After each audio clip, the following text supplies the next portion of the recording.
We talk a lot on this channel about investing, and it's true that investing is extremely important. When your money's working for you and growing in value over time, as opposed to barely keeping up with prices or even worse, losing its value, that's how you end up with a higher net worth in the long run. But you have to actually have money to be able to invest money. Let's be real here. You hear all the time how it doesn't matter how much money you're investing as long as you're just getting started and you're consistent with it, which is true. Actually, let me show you. If you saved $100 per month every month for 30 years, now in a high interest savings account, because we never want you saving without that high interest, let's say it's 2%, then after those 30 years are up, you'd have over $49,000. Now, if instead of saving that money, you still invested $100 consistently every month, also for 30 years, but instead at an 8% average annual return, which is about what my return was last year, then after those 30 years are up, you would have over $140,000. That's an $100,000 difference for simply investing your money consistently instead of saving it. So obviously, even if you can only invest a little bit of money, you should still do that. But let's look beyond that for a second. 150 grand isn't really gonna be enough for you to retire on. We talked in a past video about how much money you'd have to have invested for the retirement you probably picture. And for me, that amount was about $2 million. Now, $2 million sounds a little bit intimidating. I've never seen that much money before, but look at how much $100 a month turned into, 150 grand. You actually only need to invest about $1,420 per month at that 8% average return rate for 30 years to end up at $2 million. And if $1,420 per month still sounds like a lot to you, that's exactly what we're gonna be talking about today. Because the real secret to growing your wealth, it's making more money. Okay, let's get personal for a second here. There is nothing that I would rather be doing right now than investing a whole bunch of money into the stock market. You heard what Steph just said. Investing consistently and having a lot of time for your money to actually grow means that you'll have more money later on. And keep in mind, even with us saying this and even knowing this, we still decided to quit our corporate 9-to-5 stable jobs to work for ourselves. We literally went from making $4,000 a month each to now only paying ourselves out $2,000 a month. And obviously with that, we're now investing less. Why would we do that? Well, it's because we know that the one thing that can be even more impactful than you investing $1,000 a month is you growing your income to the point where you can invest thousands of dollars a month instead. Now, I'm not telling anyone to go out there and quit their jobs early or work for themselves.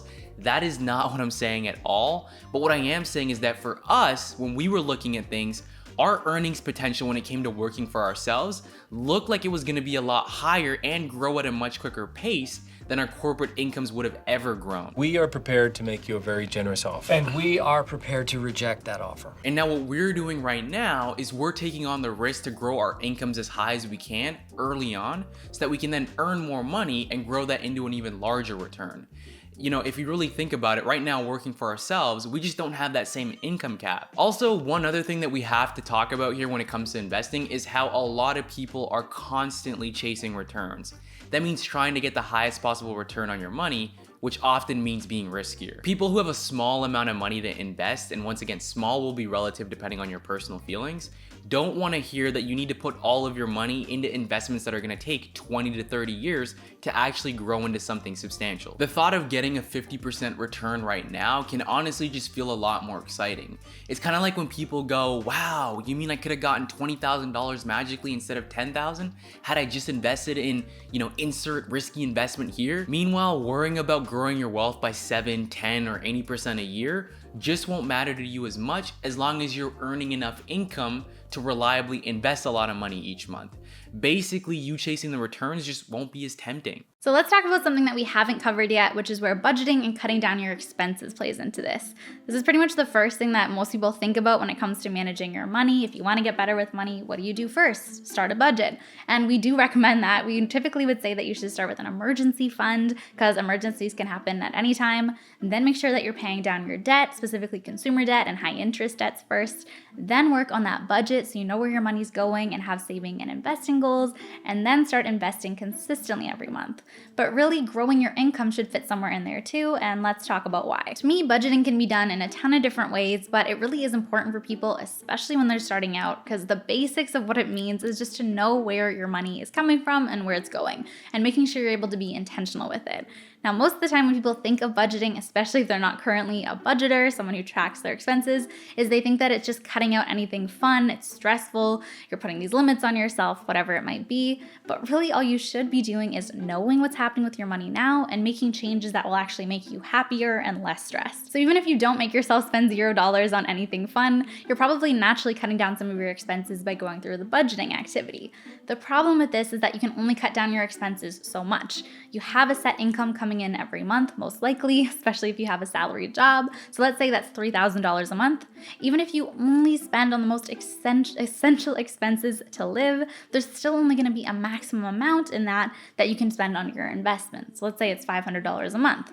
Even if you cut down all these other expenses and add to that a little bit, you're only going to be able to have so much wiggle room. So then how do you ever have more money to invest?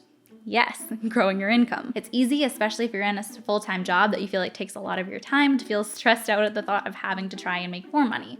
So one of the easiest places to start is just in the job you have right now. Are you leaving any money on the table? Could you negotiate a higher salary? Maybe you're being underpaid right now. Should you leave companies and get a natural pay bump by going to a different employer? Or again, could you negotiate at your current job? Or sometimes it's even as simple as getting a different certification or doing a course that would make you more valuable in your exact same position, doing the exact same duties, but with these course or certificates, you could get a pay bump that way too. If you want to make more money on top of your job, maybe you feel like you're at the top of your earnings potential in your regular full-time position, remember, making even the smallest amount of money on the side can have a huge impact. For example, let's say you make $50,000 a year after tax and your expenses are $35,000 a year. That means you have $15,000 left over to invest, assuming your emergency fund is fully funded and that your debts are fully paid off. If you made even the smallest amount of money on the side, let's say $5,000, that means your income only goes up by 10%, while the amount of money that you're able to invest goes up by 33%, which is where the real impact obviously comes in. Usually when we think of $5,000, we don't really pay too much attention to it when we're comparing it to our incomes, but if we instead compared it to the amount of money that we're able to invest additionally, it honestly sounds like it's worth it. If we bring back our earlier example for a second where you only invested $100 a month for 30 years at an 8% annual return, if you were to add that $5,000 or $416 a month, that's the difference between you having $140,000 versus $725,000.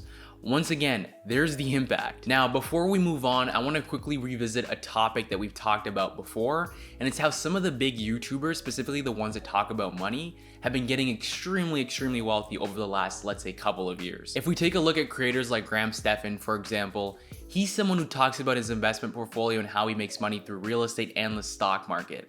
But the way he's been able to invest so much money, which then grows into more money, was by initially growing his income. He makes so much money from YouTube, affiliates, merch, his coffee company, courses. He's got a bunch of other different investments as well. But what he does with that money is he dumps it back into his core investments. So that's the stock market and real estate. And then it grows into even more money. But again, you can follow his exact investment strategy to a T, but if you aren't investing as much as he is to begin with, so those initial contributions coupled with that high income, then the return just won't be the same dollar-wise. Before we end this off, we did want to talk about a way that you can make some money back when you do actually have to spend your money, which is with a cashback credit card. Now, there's a few different types of credit cards out there, but I've personally always used a cashback card because I like that you can get a percentage of your purchase back in actual money. And a few months ago, we talked about how I signed up for the Neo Financial cashback card, and we're talking about them again in this video because they're currently doing a promotion where you'll get $50 for free just for signing up, literally $50 in credit to your account as soon as you sign up, and then you can keep using the card to build up more cash back from there. This is the card right here. I'm holding it up the right way. It's nice, it's a sleek little card, and I also have the digital card in my wallet too, so I can use it when I'm on the go. They have a few different card options, but their standard and free one, which is the same one that I have, offers an average of 5% with their cashback partners, which include major gas and grocery stores, gyms, Netflix, Spotify, Uber Eats, Amazon, Indigo, and more, and they have a guaranteed minimum of 1% cashback across all of your spending. I also like that their app lets you really easily see which places give you higher cashback than others. So for me, I've mostly used it at the grocery store, which is the Metro for me. I also use it whenever I get Uber Eats because there's nice cashback there. I've used it at Indigo, HomeSense, and I even made an Aritzia purchase over Christmas with it as well. So including the sign-up bonus, I made a total total of $81.62 in cash back so far. The money's also instantly added to your rewards wallet, and you can cash that money out at any time, which is a feature that I really like, because even though I've had a cashback card with one of the big banks for years, I never really know how much I've earned on it, and if I dig into it, it's not that easy to take out and use. Also, I have to make sure that I point out that the card's available across Canada, including our Quebec friends, because I know that sometimes they can be left out. So if you do want to sign up for the card right now and get the bonus that's going on until March 31st, you can use our link, download the app, and start using the card right away digitally before you get your physical card in the mail. So again, we'll have it linked down below in our description box and in the pinned comment, and if you have any questions for us, let us know in the comments. All right, guys, so that's a wrap on this video. We hope that your takeaway was that if you want to grow your wealth, you have to make more money. It's not about chasing returns. It's not about investing in the riskiest stuff. Honestly, the only secret that we see not emphasized enough is growing your income, making more money, and then investing it. As usual, we hope that you guys liked the video and the topic, and make sure you let us know some of your thoughts on this secret down in the comment box below.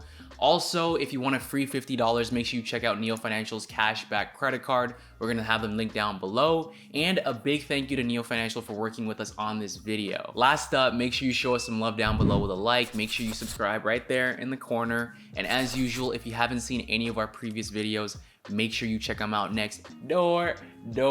We will be back. You know the vibes. Let's go.